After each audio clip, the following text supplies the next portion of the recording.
is Arcadia Conrad, and this is The New Disease by Ksenia Lakovic. It was 1986 in Belgrade, and I was cleaning the schoolyard on a Saturday morning, just as if it were 1946. Most of the city bathed in fall colors, but Teacher Rada brought us to a slope with bare trees where we raked dead leaves into a grassless corner by the iron fence.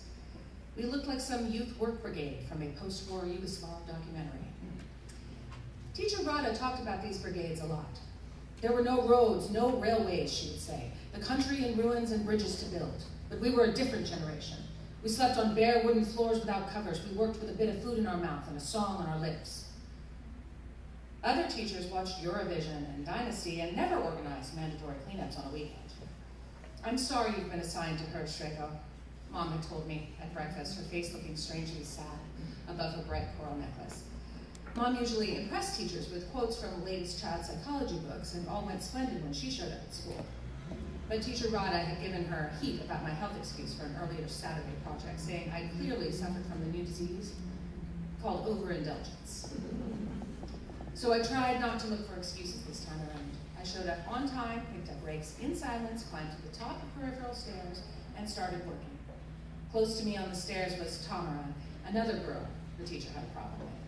Her mom wasn't guilty of quoting old foreign books, but of buying flashy foreign clothes, bold pinks and neon greens, big ruffles and thick headbands, which, in Teacher Rada's words, were more suitable for the circus than the school. On that morning, Tamara and I raked synchronously, moving in the same inaudible rhythm. After a while, it even became entertaining.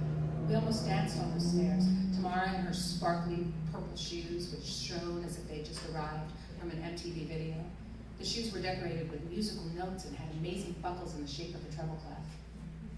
Are these shoes from Tree State? I asked, as we both paused on the same end of the staircase. Weekend shopping trips to Italy were popular at the time, and some of our neighbors came back with gorgeous jeans and jackets. Mom claimed they were not worth long hours on a budget bus, but I was hoping to convince her the opposite. They're from Padua, Tamara said, her big green eyes beaming with importance.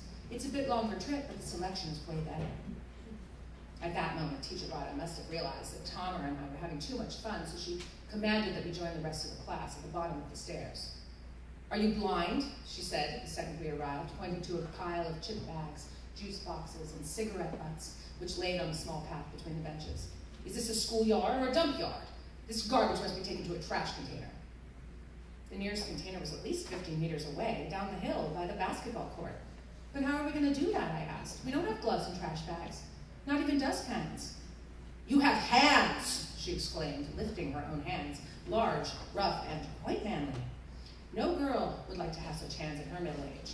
You think partisans had dustpans when they fought the fascists? You think this country was built with some fancy tools? This country was built with hands.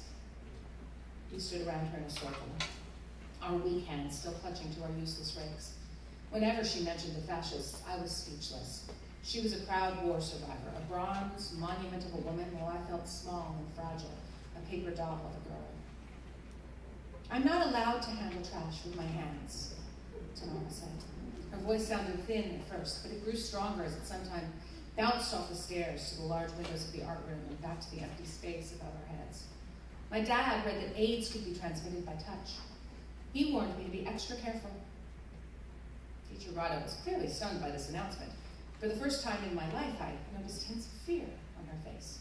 As much as she had tried to ignore Dynasty, Rock Hudson's kiss with Linda Evans, and his awful American disease, I realized she wasn't completely immune to all that. But could AIDS really be transmitted by touch? I wondered, turning to Tamara. Her eyes were glued to me, and in her look I saw that plea for help, a desperate cry I could not have misunderstood. I hesitated for a moment, because I usually shared information from reliable sources, those thick foreign books Mom liked to read. I tried to avoid spreading rumors and never invented things on the spot. Almost never. My mom heard the same thing, I said, from a colleague at work.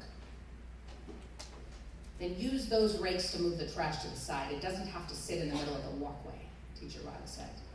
And we were soon done with the last cleanup from my middle school.